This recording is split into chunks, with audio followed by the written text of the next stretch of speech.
Hello students, मैं Amit Gautam, resonance PCCP Hindi coordinator. और आज के इस वीडियो में जिसका हमें इंतज़ार था, class 10 CBSE Hindi course B का जो आज का प्रश्न पत्र था हमारा सत्र 2024 का, वो आप लोगों ने देखा। और उसकी उस वीडियो सॉल्यूशन और उसके विश्लेषण के साथ आज मैं आपके सामने आया हूं। तो देखते हैं आज के इस पेपर के बारे में क्या इसका एनालिसिस रहा, किस तरह के प्रश्न पत्र में प्रश्न आए हैं और क्या उनका सॉल्यूशंस हैं। उन सब चीज़ों के बारे में, उन सभी दिशा निर्देश के साथ साथ हम इसको देखने की कोशिश करेंगे। जैसा कि आपके इस प्रश्न पत्र के अंदर सबसे पहले कुछ दिशा निर्देश दिए हुए थे और उन दिशा निर्देशों का पालन करना हमारे लिए बहुत आवश्यक था। कृपया जांच कर ले कि इस प्रश्न पत्र में 18 प्रश्न हैं। जैसा कि 2023 के अगर प्रश्न पत्र की हम बात करें तो उसमें भी 18 प्रश्न ही थे और यहाँ पर भी 18 प्रश्न ही हैं। प्रश्न पत्र में दाहिने हाथ की ओर दिए गए प्रश्न पत्र कोड को छात्रों को अपनी उत्तर पुस्तिका में लिखना था। कृपया प्रश्न पत्र की बात करें तो इसमें कुछ अनुक्रमांक के बारे में बताया गया, इन कुछ दिशा निर्देश के बारे में दिया गया। अब हम बात चलते हमारे प्रश्न पत्र के सामान्य निर्देशों के अंदर कि इसमें कुल 18 प्रश्न, खंड जो है 2 खंडों में विभाजित, खंड अ, खंड ब। खंड अ के अंदर कुछ 45 बहुविकल्पित प्रश्न दिए गए हैं, 40 प्रश्नों के आपको उत्तर लिखने थे। खंड ब के अंदर सब्जेक्टिव यानी वर्णनात्मक, लघुत्तरात्मक और निबंधात्मक प्रश्न पूछे गए, उनके अंदर भी आंतरिक विकल्प दिए गए थे। उन सभी प्रश्नों के उत्तर आपको देने थे और सभी प्रश्न करने अनिवार्य हैं। जैसा कि आपके यहाँ दिया हुआ था कि हमें हर प्रश्न का उत्तर देना आवश्यक था जो दिशा निर्देश के अनुसार दिए गए हैं। खंड अ की बात करें तो खंड अ के अंदर पहला प्रश्न था अपठित गद्यांश से संबंधित। पहला जो प्रश्न था वो अपठित गद्यांश से संबंधित था। जैसा कि हम लोगों ने सैंपल पेपर के अंदर भी देखा कि अपठित गद्यांश से संबंधित प्रश्न था। 5 अंकों का ये प्रश्न पूछा गया। अब देखते हैं कि इसके अंदर क्या पूछा गया है। प्रायः ऐसा होता है कि कोई भी वक्तव्य सुनने के बाद जब सुनने वालों से पूछें कि क्या बोला गया है तो 100 लोगों के 100 जवाब मिलते हैं। जितने सुनने वाले उतने ही उसका अर्थ निकलता है, इसलिए आपस में बड़े विवाद भी होते रहते हैं। बुद्ध से एक बार जब उनके ही शिष्य ने पूछा, क्या हम वही हैं, क्या हम वही सुन पाते हैं जो आप बोलते हैं? जब मैं दूसरों से बात करता हूं तो पता चलता है कि उन्होंने कुछ और सुना जबकि मैंने कुछ और, यानी हर चीज में कहीं ना कहीं आपको भिन्नता नजर आई। बुद्ध ने कहा यह स्वाभाविक है, बोली तो एक ही बार बोली जाती है लेकिन सुनी उतनी जाती है जितने सुनने वाले व्यक्ति हैं, क्योंकि तुम मन से सुनते हो, आत्मा से नहीं। कल रात मैंने अपने अंतिम प्रवचन के बाद कहा उठो और रात्रि का अंतिम कार्य करो। कल समागम में एक चोर और एक गृहस्थ भी आए थे। जब मैंने कहा कि अब रात्रि के अंतिम काम में संलग्न हो जाओ अर्थात तल्लीन हो जाओ, तब तुम्हें ख्याल आया ध्यान के बारे में कि ध्यान देने की बात की जा रही है। चोर ने सोचा काफी रात हो गई है, चांद ऊपर चढ़ चुका है, अब अपने चोरी का कार्य करने का वक्त हो चुका है। गृहस्थ ने सोचा कि बहुत देर हो गई है, पता नहीं घर जाने के लिए कोई वाहन अब मिलेगा भी या नहीं। मैंने एक ही बात कही थी, गृहस्थ ने अपना अर्थ लिया और चोर ने अपना खुद का अर्थ लिया। फिर भिक्षुओं ने भी इसके अलग अलग अर्थ लिए ही होंगे। इसलिए यहां बहुत ही अच्छा सा पैराग्राफ या पैसेज हमारे सामने है।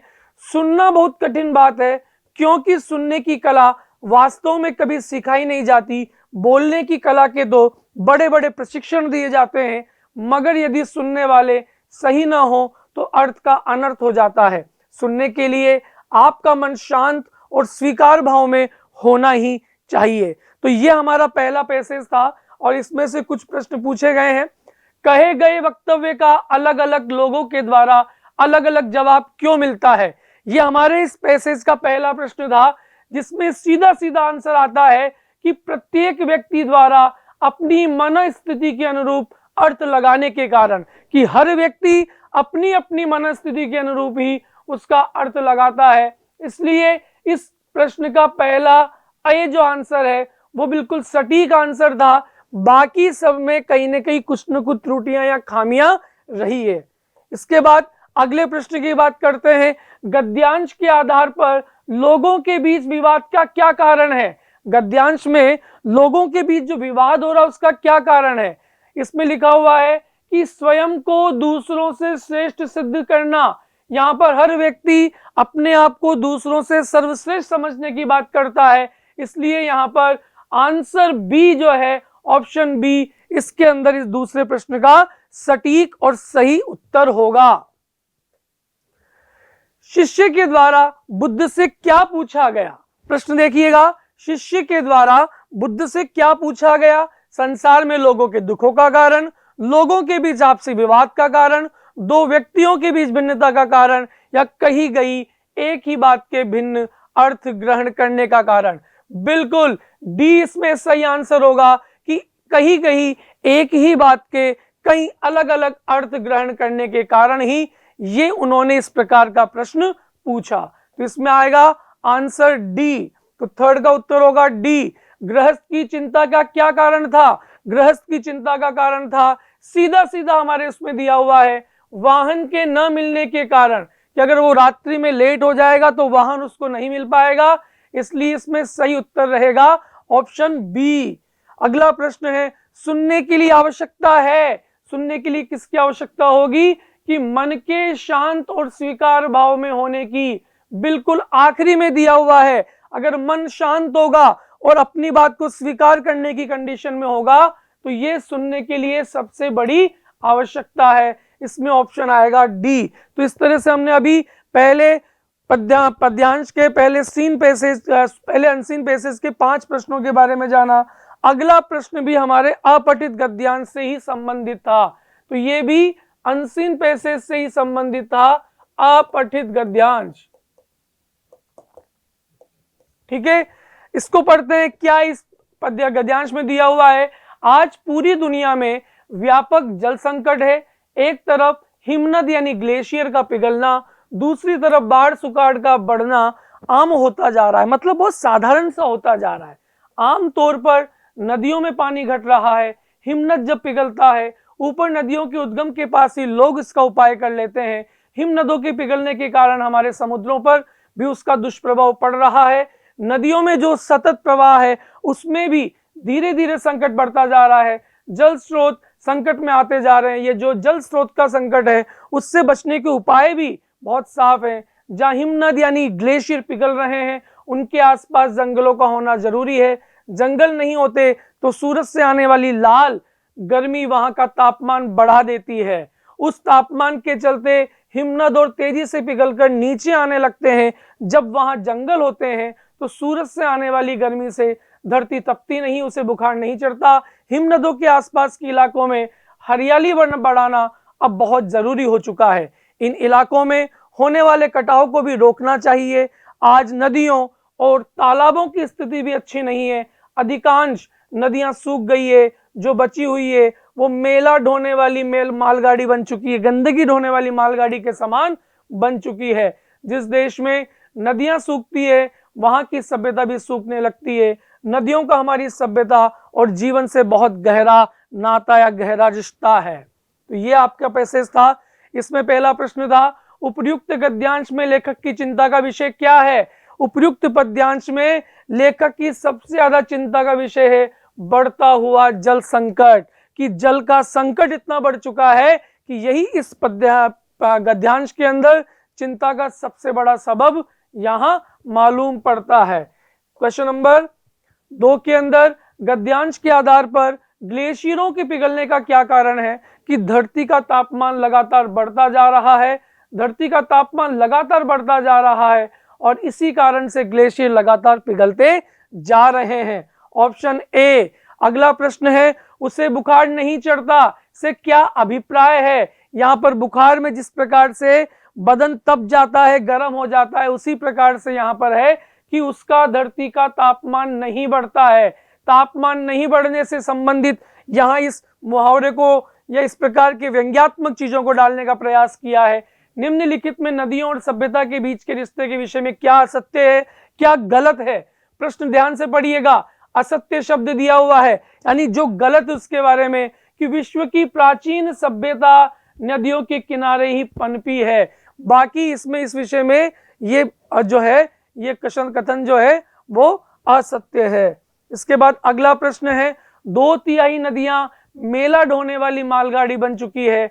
यहाँ सीधे सीधा अर्थ आ रहा है कि ये नदियां आज शहर का कचरा ढो रही है, अर्थात हम उन नदियों के अंदर अपना कचरा डाल देते हैं जिसको साथ लेकर के वो प्रवाहित होती रहती है। इसमें आएगा ऑप्शन सी।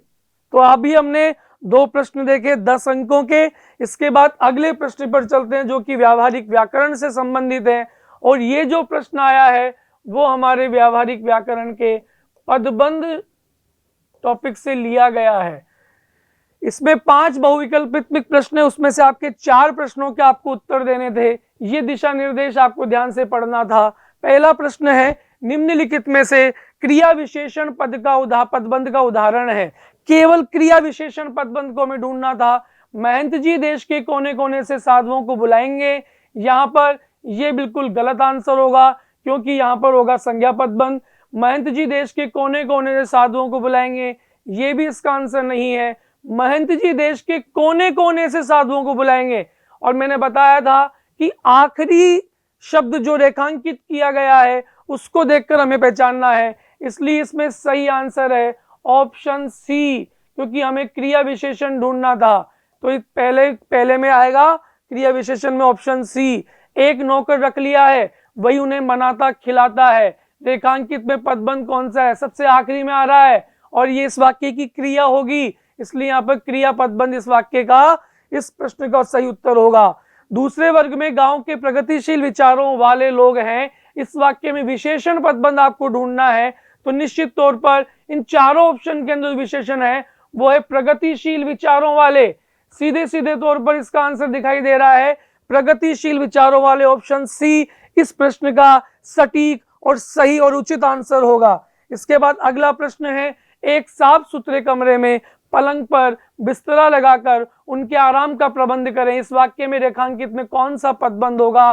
साफ सुथरे कमरे, और कमरा जो शब्द है ये संज्ञा से संबंधित है, इसलिए यहाँ पर ऑप्शन ए जो है वो सही और करेक्ट आंसर होगा।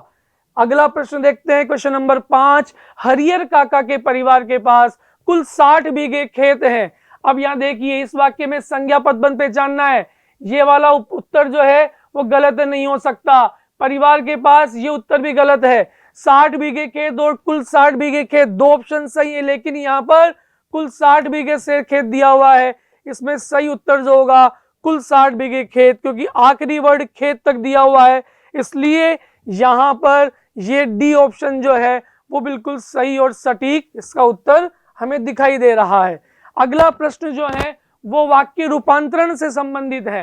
निर्देश में दिया हुआ है कि 5 में से 4 प्रश्नों के आपको उत्तर करने थे। पहला प्रश्न है, निम्नलिखित में से उपयुक्त सरल वाक्य हमें ढूंढ करके लिखना है।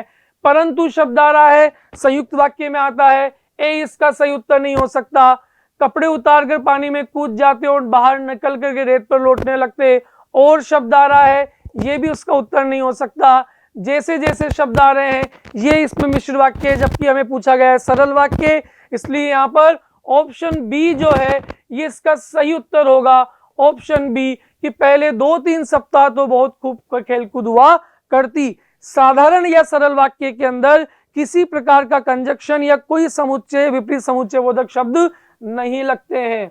अगला प्रश्न है, मास्टरों ने जो छुट्टियों में करने के लिए काम दिया होता उसका हिसाब लगाने लगते। रचना के आधार पर वाक्य का भेद, यहाँ पर जो शब्द का प्रयोग किया गया है और जो शब्द का प्रयोग मिश्र वाक्य के अंदर होता है, इसलिए यहाँ पर ये मिश्र वाक्य ही होगा। क्वेश्चन नंबर 2 के अंदर आएगा, स्तंभ 1 और स्तंभ 2 को सुमेलित करना था। देखिए हमारे 2 परिवारों में पहला लड़का था जो स्कूल जाने लगा, जो शब्द आ रहा है और जो है संबंधित किससे, मिश्र वाक्य से संबंधित। हमारे दोनों परिवार में स्कूल जाने वाला पहला में लड़का था, ये होगा आपका सरल वाक्य। हमारे 2 परिवार थे और मैं स्कूल जाने वाला पहला लड़का था, यहाँ पर और शब्द आ रहा है और ये होना चाहिए संयुक्त वाक्य, अर्थात पहले में 3 फिर 1 फिर 2। इसमें सही ऑप्शन होगा 3 1 2 अर्थात बी इसमें बिल्कुल सही सुमेलित और सही आंसर होगा। अगला है निम्नलिखित वाक्यों में मिश्र वाक्य है। यहाँ पर मिश्र वाक्य आपको ढूंढना था, तो यहाँ लिखा हुआ है मिश्र वाक्य के अंदर जो जब इस प्रकार के शब्द आते हैं तो ऑप्शन सी के अंदर लिखा हुआ है कि परंतु फारसी भाषा जो थी वह तो अंग्रेजी से भी मुश्किल थी। यहाँ पर जो शब्द का प्रयोग किया गया है और यही इसके अंदर सही आंसर होगा, यह आपका मिश्र वाक्य ही होगा, क्योंकि मिश्र वाक्य में एक प्रधान उपवाक्य दूसरा आश्रित उपवाक्य होता है। अनपढ़ होते हुए भी हरिहर काका को दुनिया की बेहतर समझ है, इस वाक्य का संयुक्त वाक्य हमें ढूंढना था।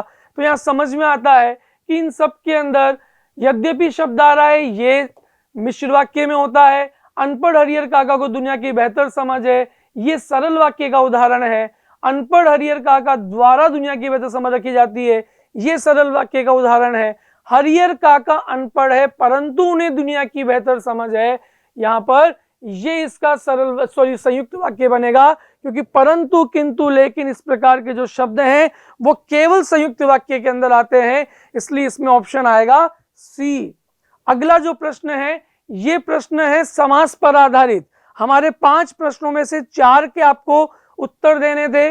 गिरधर समस्त पद कौन से समास का उदाहरण है? गिरधर गिरि यानी गोवर्धन पर्वत को धारण करने वाले अर्थात भगवान श्री, तो इसका मतलब जहां पर अन्य पद की प्रधानता होती है वहां पर बहुव्रीहि समास होता है। चंद्रमुखी समस्त पद का विग्रह क्या होगा? चंद्रमुखी यानी चंद्रमा के समान मुख वाली है जो, तो यहां पर इस प्रकार से ए जो आंसर है वो इसमें बिल्कुल सटीक आंसर है। समझ में आया? क्योंकि चंद्रमा के समान मुख और चंद्र रूपी मुख ये दोनों एक जैसे यानी कर्मधारय समास के एग्जाम्पल हैं, लेकिन चंद्रमुखी के अंदर यहाँ पर बहुव्रीहि समास का एग्जाम्पल होगा, तो यहाँ पर ए ऑप्शन ये बिल्कुल सटीक आंसर है। निम्नलिखित युग्मों पर विचार करना है, उपयुक्त युग्मों को सुमेलित करना और सही विकल्प चुनना है। सही विकल्प हमें चुनना है, तो हम यहाँ देखते हैं सही विकल्प के बारे में। तीव्र है बुद्धि जिसकी अर्थात बहुव्रीहि समास, तो पहले में तीसरा हाथ और पैर और शब्द का प्रयोग किया जा रहा है अर्थात द्वंद्व समास। 6 रसों का समूह या समाहार ये द्विगु समास में आता है, तो इसका मतलब ये द्विगु समास बनेगा। स्त्री रूपी रत्न, यहाँ पर रूपी या के समान शब्द कर्मधारय में आता है, इसलिए सही आंसर इसमें होगा 3 4 1 2। तो 3 4 1 2 जो है ऑप्शन सी के अंदर हमें दिखाई दे रहा है, ये बिल्कुल सही सुमेलित यहाँ पर आंसर दिया हुआ है। प्राण प्रिय समस्त पद के लिए सही समास विग्रह और समास का नाम हमें चयन करना था, तो यहाँ लिखा हुआ है प्राणों के समान प्रिय कर्मधारय समास, क्योंकि प्राणों रूपी प्रिय होता तब भी यहाँ पर सही आंसर होता प्राणों रूपी प्रिय, अगर ये भी होता तब भी बिल्कुल सही होता। इसमें कर्मधारय समास है क्योंकि यहाँ पर उपमेय और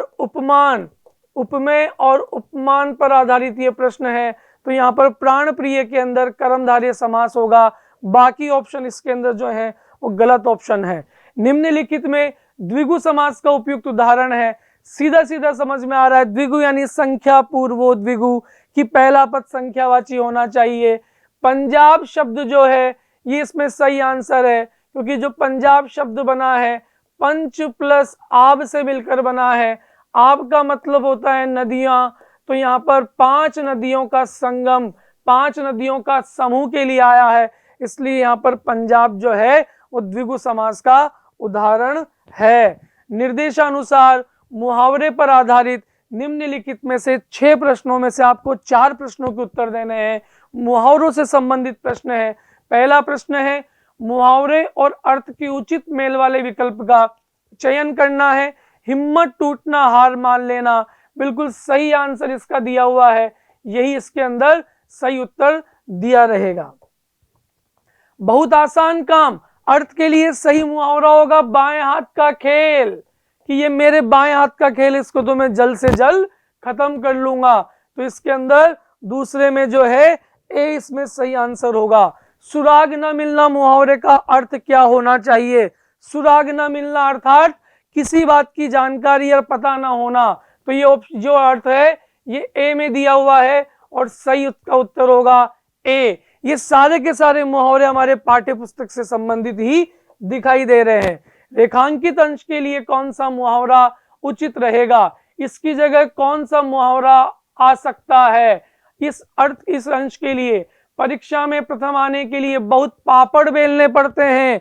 परीक्षा में प्रथम आने के लिए काफी मेहनत करनी पड़ती है, इसका अर्थ निकलेगा। इसलिए इसमें सही ऑप्शन होगा पापड़ बेलना। बड़े भाई साहब से ये मुहावरा लिया हुआ है।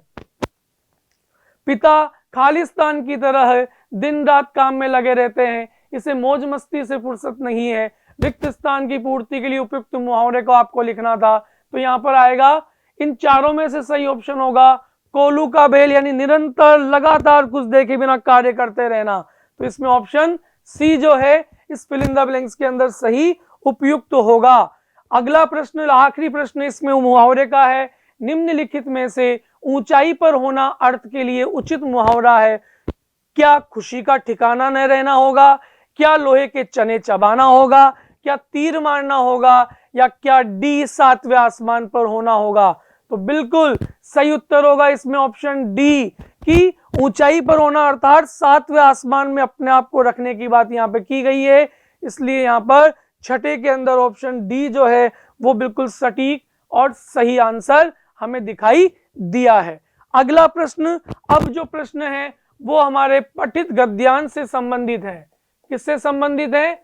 पठित गद्यांश से संबंधित अगले प्रश्न हमारे आएंगे। और ये जो पठित गद्यांश आया है ये निदा फाजली, ये जो गद्यांश आया है ये निदा फाजली का चैप्टर था।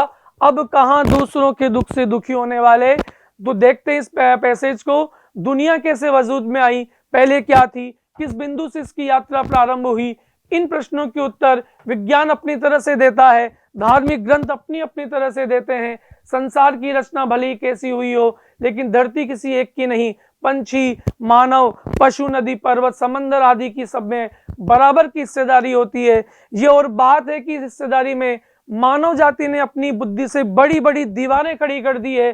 पहले पूरा संसार एक परिवार के समान था, अब टुकड़ों में बंटकर एक दूसरे से दूर हो चुका है। पहले बड़े बड़े दालानों, बड़े बड़े आंगनों में सब मिलजुल कर रहते थे, अब छोटे छोटे डिब्बे जैसे घरों में जीवन समेटने लगा है, अर्थात बड़ी बड़ी बहुमंजिला इमारतें बन चुकी है। बढ़ती हुई आबादियों ने समंदर को पीछे सरकाना शुरू कर दिया है, पेड़ों को रास्ते से हटाना शुरू कर दिया है। फैलते हुए प्रदूषण ने पंछियों को बस्तियों से भगाना शुरू कर दिया है। बारूदों की विनाश लीलाओं ने वातावरण को सताना शुरू कर दिया है। अब गर्मी में ज्यादा गर्मी और बेवक्त की बरसातें, जलजले, सैलाब, तूफान, नित नए नए रोग मानव और प्रकृति के इसी असंतुलन के परिणाम है कि आज मनुष्य और प्रकृति के अंदर बहुत ज्यादा डिसकोऑर्डिनेशन या असमन्वयता, असंतुलन हमें दिखाई दे रहा है। और उसी के रिजल्ट्स है कि हमें इस प्रकार की चीजें दिखाई गई है। तो ये निदा फाजली का जो चैप्टर था उसमें से इस प्रश्न को लिया गया है, ये पठित गद्यांश वहां से लिया हुआ है। इसमें से जो प्रश्न आए हैं, पहला प्रश्न है गद्यांश में आई पंक्ति, पहला पूरा संसार एक परिवार के समान था, टुकड़ों में बंटकर एक दूसरे से दूर हो चुका है। हमारे भारतीय संस्कृति का मूल मंत्र है वसुदेव कुटुंबकम। बिल्कुल यहाँ पे सी जो आंसर दिया हुआ इससे संबंधित ही है, जो कि हमारे प्रश्न की यहाँ पर पंक्ति दी हुई है कि आज संपूर्ण पृथ्वी को परिवार मान लेने की भावना बिल्कुल समाप्त हो चुकी है। पहले हम परिवार के समान रहते थे लेकिन आज बिल्कुल विभक्त हो चुके हैं। इसलिए इसमें सही ऑप्शन होगा ऑप्शन सी। गद्यांश में प्रयुक्त छोटे छोटे डिब्बे जैसे घर संकेत किसकी ओर करते हैं? बिल्कुल, या मैंने कहा भी था अभी जब गद्यांश पढ़ रहा था कि इतनी बहुमंजिला इमारतें बन चुकी है जिसमें छोटे छोटे फ्लैट जैसी चीजें लिखी हुई है। इसलिए ये जो ए वाला ऑप्शन है ये डी में समाहित है पूरी तरह से, इसलिए इसमें सही ऑप्शन होगा बहुमंजिला इमारतों की ओर। अगला प्रश्न है बढ़ती हुई आबादी को बसाने के लिए क्या नहीं किया गया, कि बढ़ती हुई आबादी को बसाने के लिए क्या नहीं किया गया। इन तीनों चीजों को किया गया है। इसमें सही उत्तर है कि खनिज पदार्थों का मनमाना दोहन किया गया, जो कि हमारे इस पैराग्राफ के अंदर नहीं दिया गया है, इसलिए इसमें सही आंसर होगा ऑप्शन डी। गद्यांश के अनुसार बढ़ती प्राकृतिक आपदाएं किसका परिणाम है? कि मानव और प्रकृति के असंतुलन का। बिल्कुल आखिरी पैसेज की आखिरी पंक्ति इससे संबंधित ही है कि मानव और प्रकृति के अंदर कोई किसी प्रकार का तालमेल नहीं है, कोई कोऑर्डिनेशन नहीं है। इसी असंतुलन के कारण इस प्रकार की आपदाएं लगातार बढ़ती जा रही है। निम्नलिखित कथन तथा कारण को ध्यानपूर्वक पढ़िए और दिए गए सही विकल्प का हमें चुनाव करना था। कथन दिया हुआ है, फैलते हुए प्रदूषण ने पंछियों को बस्तियों से भगाना शुरू कर दिया। मानव ने अपनी बुद्धि से बड़ी बड़ी दीवारें खड़ी कर दी। बड़ा आसान सा प्रश्न था कि डी कथन तथा कारण दोनों सही और कारण कथन की सही व्याख्या करता है। बिल्कुल एक से जुड़ी हुई चीजें हैं, इसलिए बिल्कुल सही आंसर इसमें होगा। तीसरी कसम के शिल्पकार कवि शैलेंद्र कुमार। यहाँ पर तीसरी कसम प्रहलाद अग्रवाल के पाठ से लिया गया है। डायरेक्टली दो प्रश्न यहाँ पूछे गए हैं। इसमें 8वें का पहला दिया हुआ है कि फिल्मों में त्रासद यानी भयानक या भयावह स्थितियों की भी प्रशंसा, उसको बहुत ग्लोरीफाई किया जाता है। यहाँ पर दर्शकों का भावनात्मक शोषण करने के लिए इस प्रकार का काम था कि वो इमोशनली ब्लैकमेल हो जाए, इसलिए यहाँ पर ऑप्शन डी ये बिल्कुल फिल्मों की त्रासद स्थितियों के लिए सही चीज यहाँ पर हमारे इस पाठ के अंदर दी गई है। अगला प्रश्न है बड़े भाई साहब से लिया हुआ है। साफ दिखा हुआ है कि कथानायक के आंसू बहाने का कारण क्या था? कि भाई साहब लगातार उनको उपदेश देते हुए डांट फटकार लगाते रहते हैं, इसलिए इसमें सही आंसर होगा ऑप्शन बी। अगला प्रश्न देखते हैं। निम्नलिखित पठित पद्यांश से संबंधित ये प्रश्न है। हमारे बहुविकल्पिक प्रश्न इसमें भी पूछे गए हैं कि कस्तूरी कुंडली बसे मृग ढूंढे बनमाही, ऐसे घटी घटी राम है दुनिया देखे नाही। तो यहां दिया हुआ है कस्तूरी कुंडली बसे दोहे में किसका वर्णन किया गया? कि कस्तूरी कुंडली बसे मृग ढूंढे बनमाही, ऐसे घटी घटी राम है दुनिया देखे नहीं। यहाँ पर राम अर्थात ईश्वर की बात की गई है कि ईश्वर सर्वत्र है, ईश्वर सर्वव्यापी है, ईश्वर की सर्वव्यापकता का प्रदर्शन यहाँ किया गया, इसलिए इसमें ऑप्शन आएगा डी। अधिकांश सभी प्रश्न जो हमारे डीपीपी और मॉड्यूल में समाहित थे इन्हीं में से लिए गए हैं। जब मैं था तब हरी नहीं पंक्ति में मैं से क्या अभिप्राय है? दो दोहे इसमें पूछे गए थे। जब मैं था तब हरी नहीं, अब हरी है, मैं से क्या तात्पर्य है? यहाँ पर मैं जो है वो अहंकार की भावना से संबंधित है। दूसरे में आएगा ऑप्शन ए, ये बिल्कुल सही उत्तर इसका होगा। जब मैं था तब हरी नहीं दोहे के अनुसार हृदय में ईश्वर का निवास कब तक असंभव है? कि जब तक अहंकार पूर्ण व्यवहार का नाश नहीं किया जा सकता, जब व्यक्ति के अंदर अहं की भावना समाप्त नहीं होगी, घमंड या गर्वान्वित चीजें समाप्त नहीं होगी, तब तक हम ईश्वर का निवास नहीं कर सकते। जब दीपक देखा माही, यहाँ पर दीपक किसका प्रतीक है? जैसा कि पढ़ाते समय कहा था ज्ञान रूपी दीपक या प्रभु प्रेम के प्रकाश का प्रतीक। तो यहाँ पर ऑप्शन ए जो है वो बिल्कुल सटीक और सही उत्तर होगा। अगला है यहाँ पर कारण और कथन की बात कही गई थी। कथन दिया हुआ है ईश्वर सृष्टि के कण कण में निवास करते हैं पर हम देख नहीं पाते। कारण था मनुष्य के पास दिव्य दृष्टि नहीं है। तो यहाँ पर बिल्कुल सही उत्तर है सी कि कथन सही है। यहाँ पर ये कथन बिल्कुल सही दिया हुआ है कि ईश्वर कण कण में निवास करते हैं, हम उसको देख नहीं पाते, लेकिन इसका कारण बिल्कुल गलत व्याख्या कर रहा है, उसकी गलत व्याख्या यहाँ पर हो रही है, इसलिए इसमें सही ऑप्शन होगा ऑप्शन सी। अगला जो प्रश्न है क्वेश्चन नंबर 10, जिसमें भी दो प्रश्न हैं और ये हमारे स्पर्श में से लिए गए हैं, पठित पद्यांश में से लिए गए प्रश्न हैं, काव्यखंड पर आधारित है, एक दूसरे का सहारा बनते हुए निरंतर आगे बढ़ने की बात की गई है। यहाँ पर मनुष्यता कविता से ये प्रश्न लिया गया है जो कि मैथिली शरण गुप्त के द्वारा लिखी गई है कि एक दूसरे का सहारा बनकर उठो आगे बढ़ते रहो। कौन सी पंक्ति होगी? कि परस्पर अवलंब से उठो तथा बढ़ो सभी। तो यहाँ पर ऑप्शन सी जो है इसके लिए सही उत्तर होगा कि आपस में एक दूसरे का सहारा बनकर उठो और आगे की ओर बढ़ते रहो। तो 10वें के पहले के अंदर आएगा ऑप्शन सी। पर्वत प्रदेश में पावस कविता के आधार पर लिखिए कि जल में बार बार कौन झांक रहा है। पर्वत प्रदेश में पावस कविता के आधार पर हमें देखना है कि जल में कौन झांक रहा है।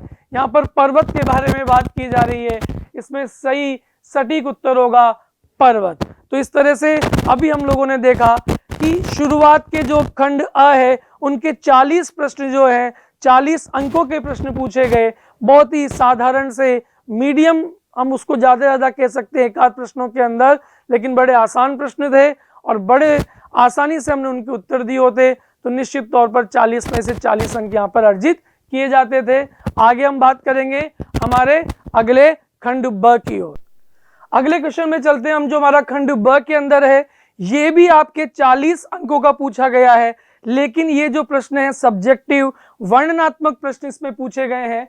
तो हम देखते हैं हमारे इस वर्णनात्मक प्रश्नों के अंदर इस खंड के बारे में। पहला प्रश्न दिया हुआ है हमारे गद्य खंड पर आधारित निम्नलिखित में से 3 प्रश्नों में से हमें 2 के उत्तर लिखने थे। उत्तर सीमा लगभग 50 से 60 शब्दों की थी। यहाँ पे पहला प्रश्न है, बड़े भाई साहब कहानी से उद्धृत पंक्ति थी कि बुनियादी पुख्ता क्यों न हो तो मकान कैसे पायदार बने। निम्नलिखित पंक्ति का आशय स्पष्ट कीजिए।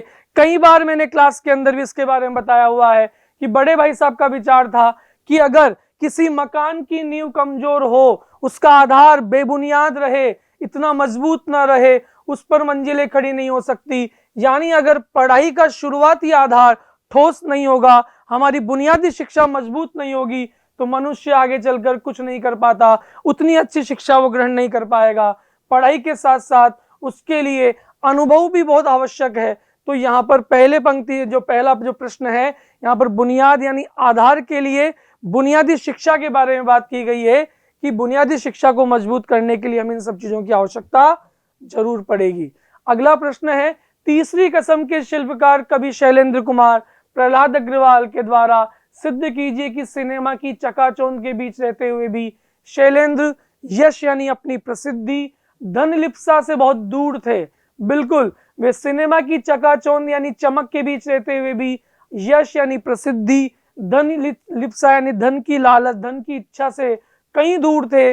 जो बात उनकी जिंदगी में थी उनके गीतों में भी हमें साफ तौर पर दिखाई देती थी।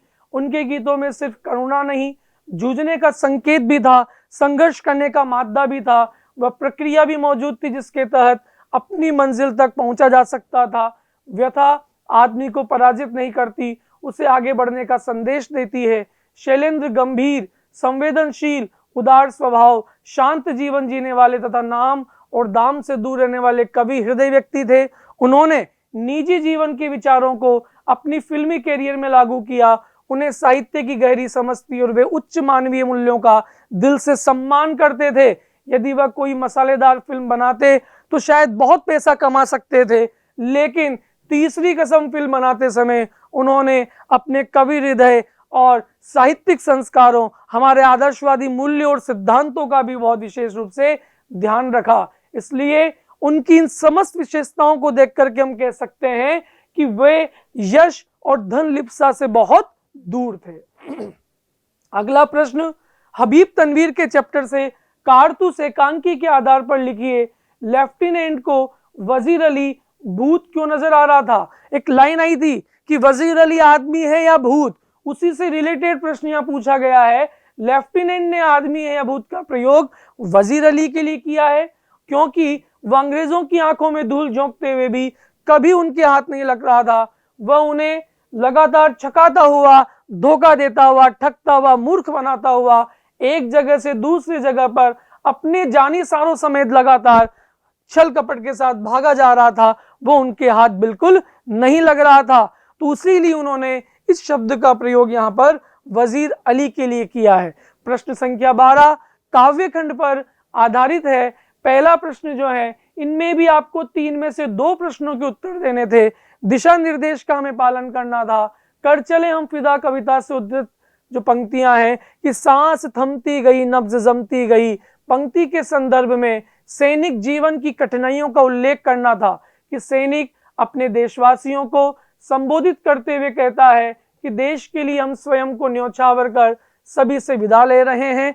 अब यह मातृभूमि केवल तुम्हारे हवाले, तुम्हारी नैतिक जिम्मेदारी के रूप में है, जिसकी रक्षा अब तुम्हें करनी है। सैनिक कहता है कि हमने अपना कर्तव्य, अपना दायित्व, अपनी मॉरल चीजों को बहुत अच्छे से निभाया। सांस रुकने तक, धड़कन जमने तक, धड़कन बंद होने तक, सर्दी हो चाहे गर्मी हो चाहे बारिश हो, हर प्रकार के मौसम में अपने कदम आगे बढ़ाए हैं।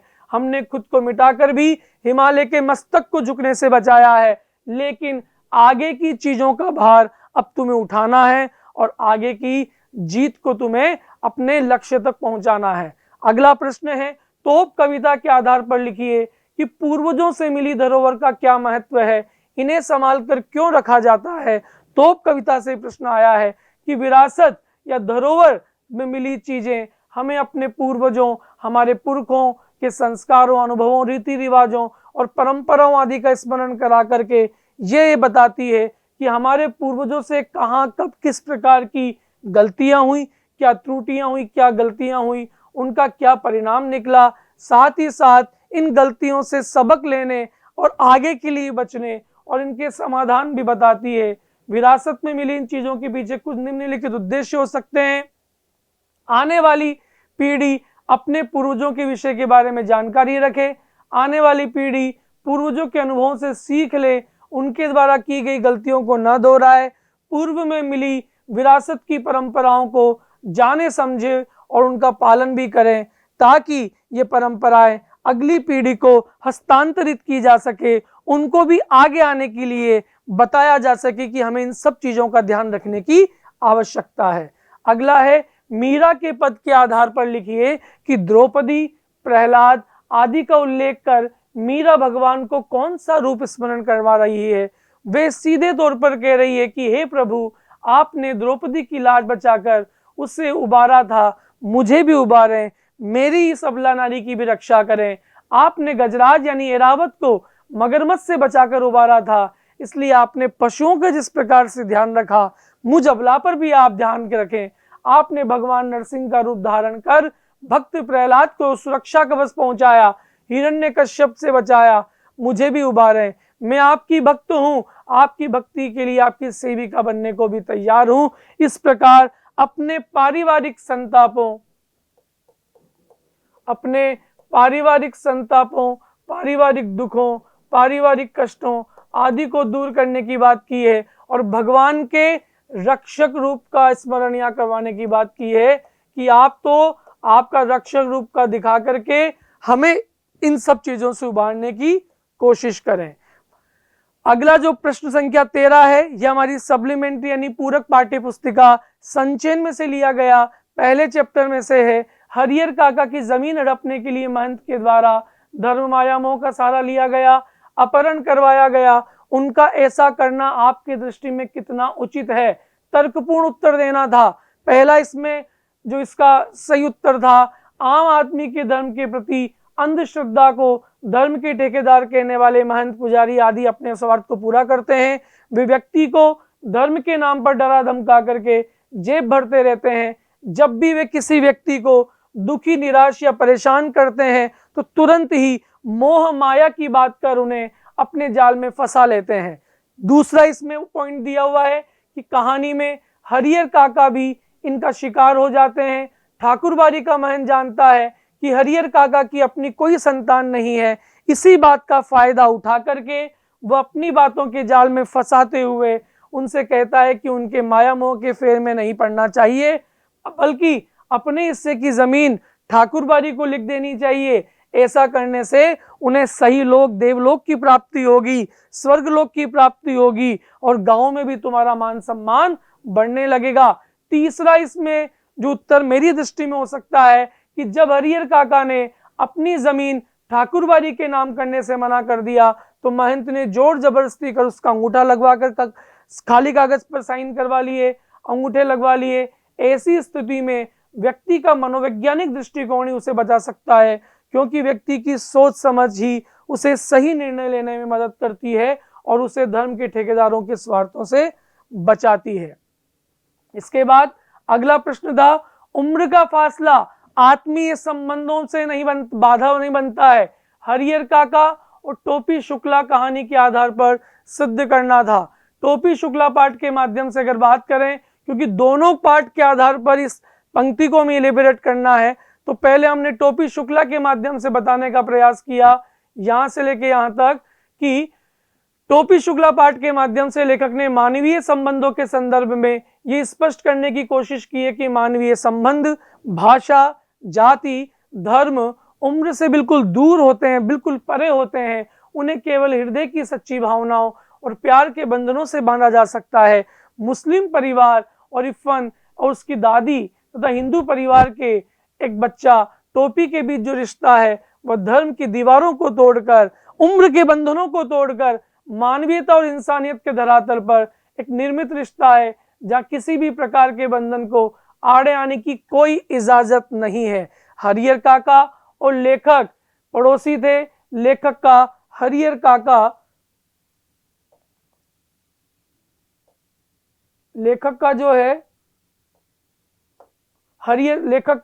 हरिहर काका से बहुत घनिष्ठ संबंध था। हरिहर काका ने उसे बहुत आत्मीयता के साथ प्यार दिया, विशेष रूप से तब जब लेखक ने बहुत छोटा था। इसका एक कारण यह भी है कि हरिहर काका की अपनी कोई संतान नहीं थी। वह अपना सारा प्यार लेखक पर प्यार न्यौछावर कर देते थे।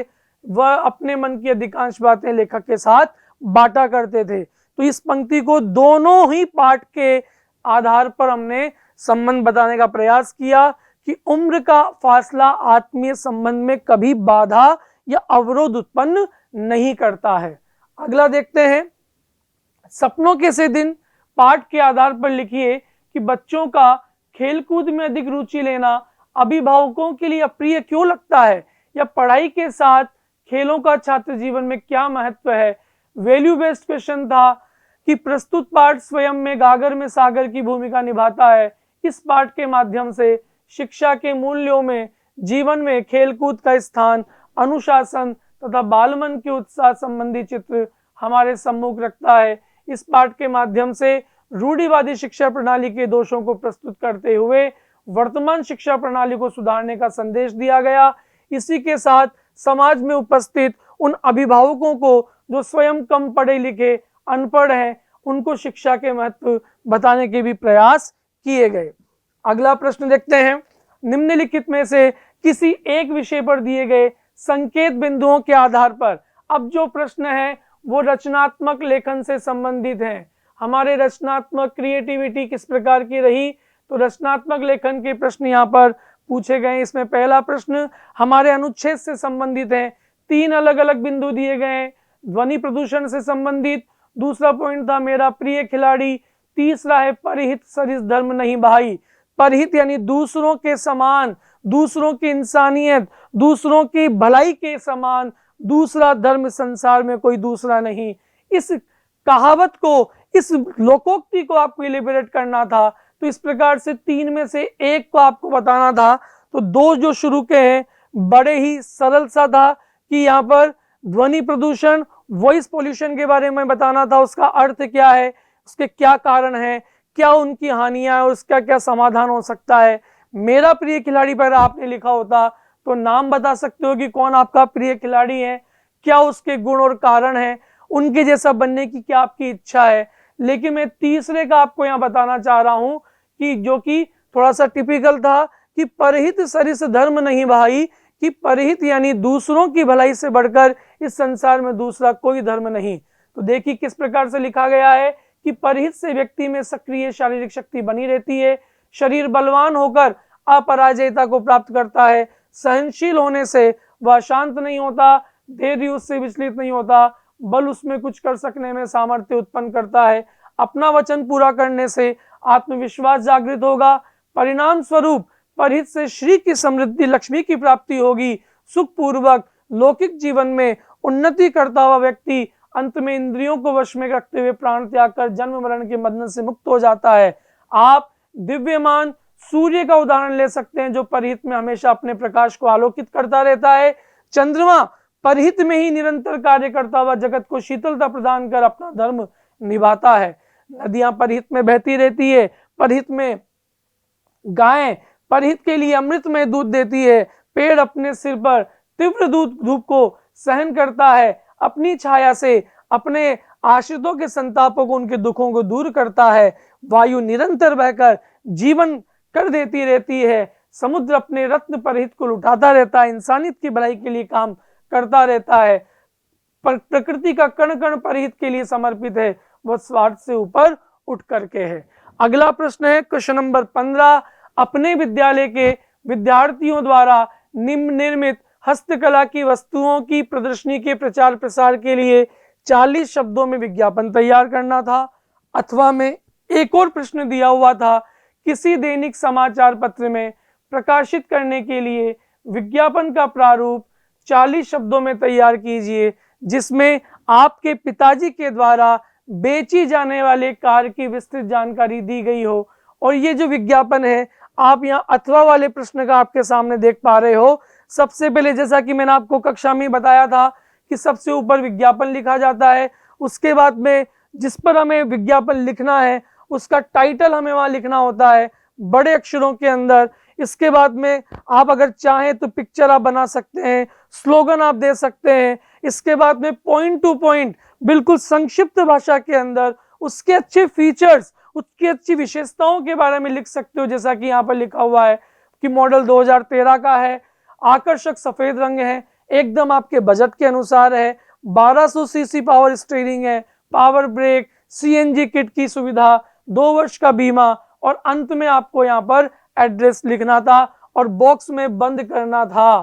तो इस प्रकार से अगर आपने विज्ञापन लिखा होगा जिसमें हैंडराइटिंग आपकी अच्छी होगी, इनकरेक्ट वर्ड्स होंगे, गलतियों की संभावना ना होगी, तो निश्चित तौर पर आपका ये बिल्कुल 3 अंकों का जो प्रश्न है बिल्कुल सटीक होगा। इसी के अनुसार आप प्रदर्शनी के प्रचार प्रसार के लिए भी विज्ञापन लिख सकते हो।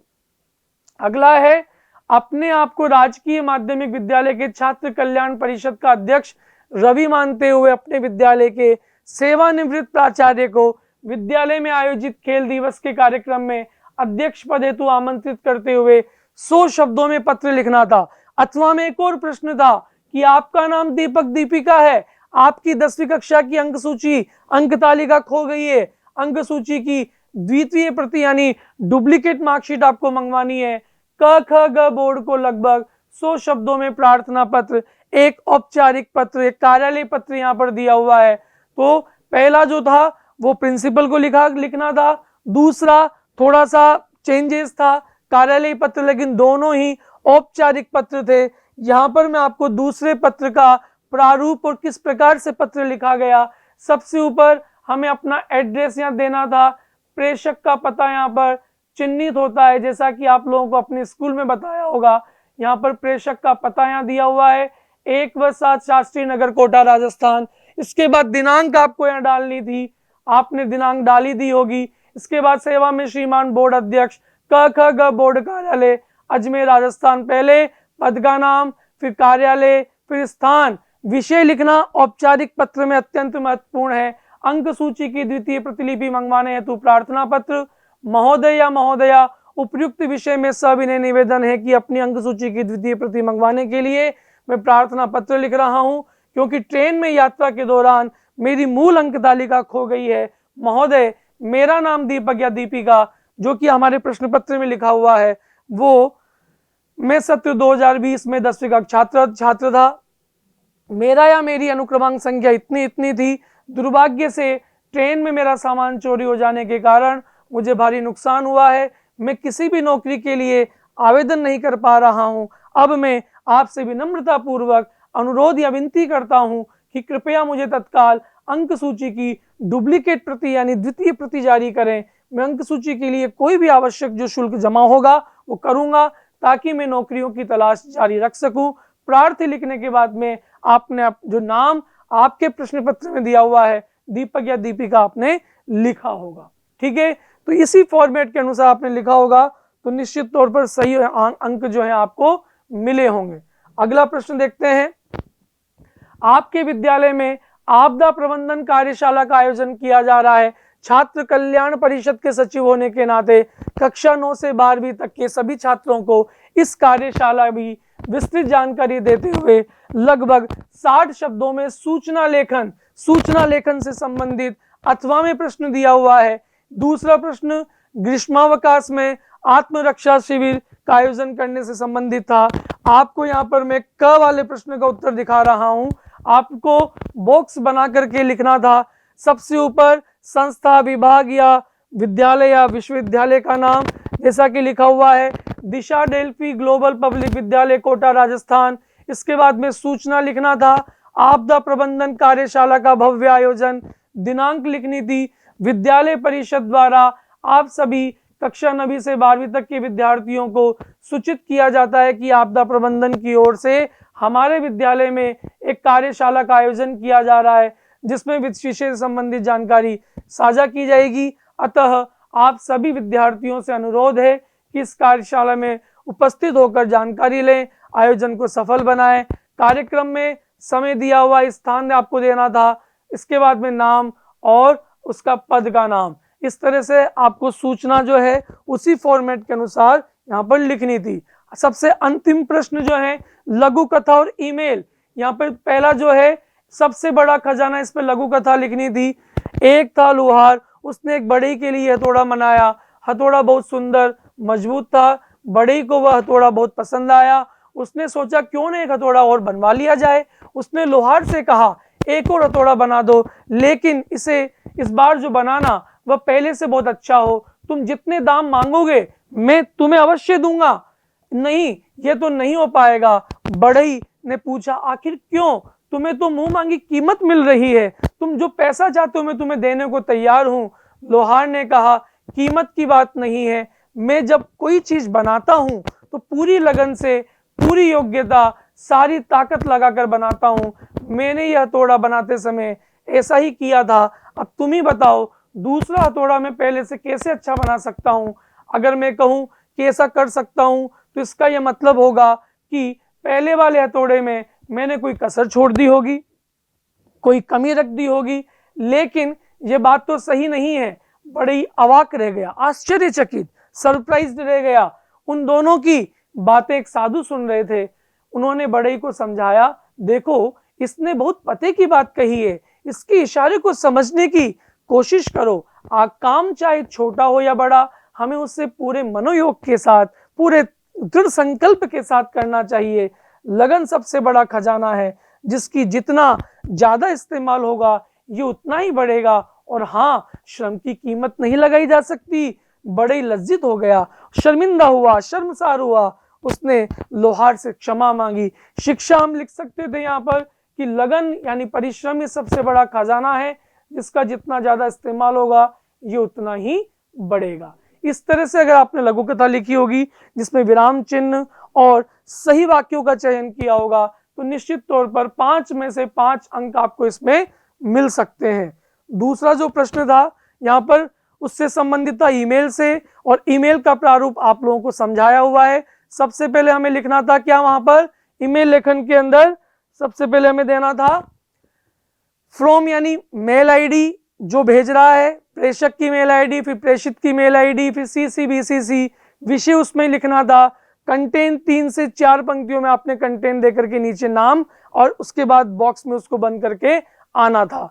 अगर इस प्रकार के प्रश्न दिए होंगे, आपने उत्तर लिखे होते तो निश्चित तौर पर आपको सही आंसर वहां पर मिल चुके होते। तो आज के पेपर में हम लोगों ने सीबीएसई बोर्ड कोर्स ब का जो पेपर आज का आया उसका एनालिसिस और उसका सॉल्यूशन हमने पूरे विस्तृत रूप में जाना।